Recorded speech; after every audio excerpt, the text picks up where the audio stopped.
हाय friends नमस्ते welcome back to nice and tasty.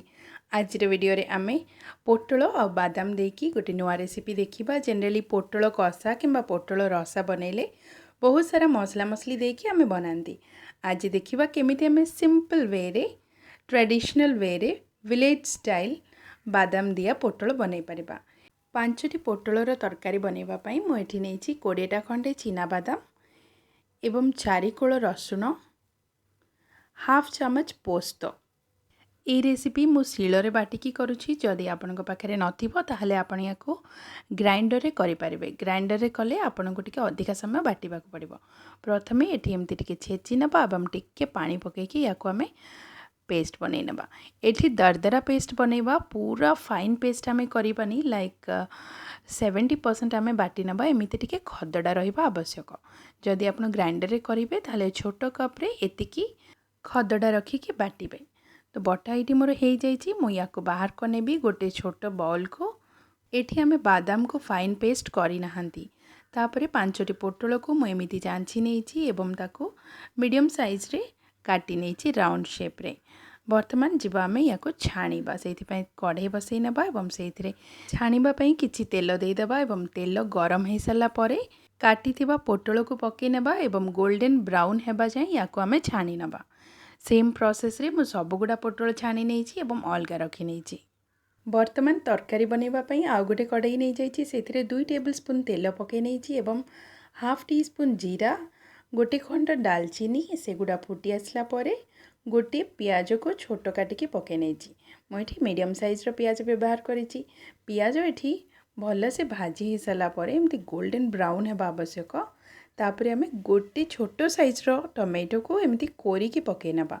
Tomato को greater रे कोरिकी पकेले भल से ग्रेवी रे मिसी जाई थाए। एठी एमती टमेटो भाजी हो सारा पर पकेबा स्वाद अनुसार लूण एवं ताको पुणी मिसई नबा। देखो तेल छाड़ी आसी। ए स्टेज रे पकेबा हाफ टी स्पून हलदी गुंड, स्वाद अनुसार लंका गुंड एवं हाफ टी स्पून मसाला पाउडर। एगुड़ा भल से भाजी नबा। गैस को स्लो फ्लेम रे रखिबा। इस स्टेज रे टिके भाजी नबा गोटे मिनट पई। गोटे मिनट पर देखंतु एठी हमें पकेबा हमें जो बाटिकी रखी थिले बादाम, रसुण और पोस्त सेही बटा को पकई नबा। ध्यान रखिबा गैस रो फ्लेम को स्लो रखिबा एवं टिके पानी मुइटी पकई नउची। सेही बाउल को धोईकी एवं याको हमें एमिति मिसई नबा एवं स्लो फ्लेम रे एठी हमें मात्र 1 मिनट पई कुक करबा। जेमिति हमें सोरिष बटा कुक करंती ना सेही टाइप रो। तो एठी देखंतु गोटे मिनट पर हल्का कषि हो जाइए। एबे पकई नबा छाणी के रखी पोटल। पोटल पकईला परे पोटल को भल से एपट सेपट करके आम मिसई नबा जेमिति मसला ता सहित भल से लगिजिव। जदि मसला जली जाउथबो ताहले टिके पानी एमिति आपण पकई परिबे। भल से मिसी गला परे याको आम कवर करके 5 मिनट पई स्लो फ्लेम रे कुक करबा। एठी देखंतु 5 मिनट परे मु कवर बाहर कर नहीं याको पुणी मिसई नबा। ध्यान रखिबा गैस रो फ्लेम को हमें स्लो ही रखिबा। ए स्टेज रे आमे पकई नबा पानी। मुझे छोट बाउल रे गोटे बाउल पानी पकईची।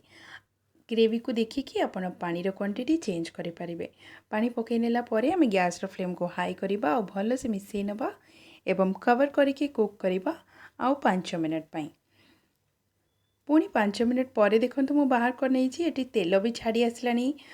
तरकारी आमर फाइनाली बनिकी रेडी हो जाइए। लास्ट पकेबा गोटे चुटकी चीनी एवं गोटे चुटकी दालचीनी पाउडर। यही 2टी टिप्स आप निश्चय मन रखिए और पकेबे जहाँद्वारा यार स्वाद डबल हो। एठी आमे फुटिबा को देबा गोटे मिनट पई स्लो फ्लेम रे। गोटे मिनट परे बस आमर ग्रेवी रेडी हो सारानी।